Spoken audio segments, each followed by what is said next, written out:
சங்கீதம் 87வது அதிகாரம் 3வது வசனம் இப்படியாக சொல்கிறது, தேவனுடைய நகரமே, உன்னை குறித்து மகிமையான விசேஷங்கள் வசனிக்கப்படும். இன்னைக்கு உங்களை பார்க்குறவங்க உங்களை அசட்டா பண்ணலாம், அற்பமாக நினைக்கலாம், உங்களை ஒன்றும் இல்லாத ஒரு ஆள் மாதிரி ஒதுக்கி வைக்கலாம்.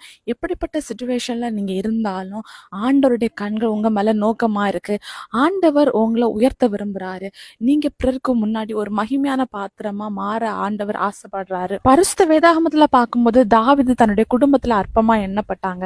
தன்னுடைய குடும்பத்தில் அற்பமாக எண்ணப்பட்ட அந்த தாவீதை தான் ஏசப்பா ஒரு தாவீது ராஜாவாக மாற்றினார். இன்னைக்கு எல்லாரும் உங்களை ஒதுக்குறாங்க, அசட்டை பண்ணுறாங்கிறது நீங்க தாழ்வு மனப்பான்மைக்குள்ளாடி போய் சோர்ந்து போயிருக்கலாம்.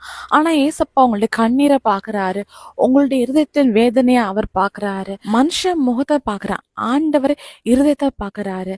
அதனால ஏசப்பா இப்படியே உங்களை விட மாட்டாரு. பிறர் கண்களுக்கு முன்னாடி உங்களை மேன்மைப்படுத்துவாரு.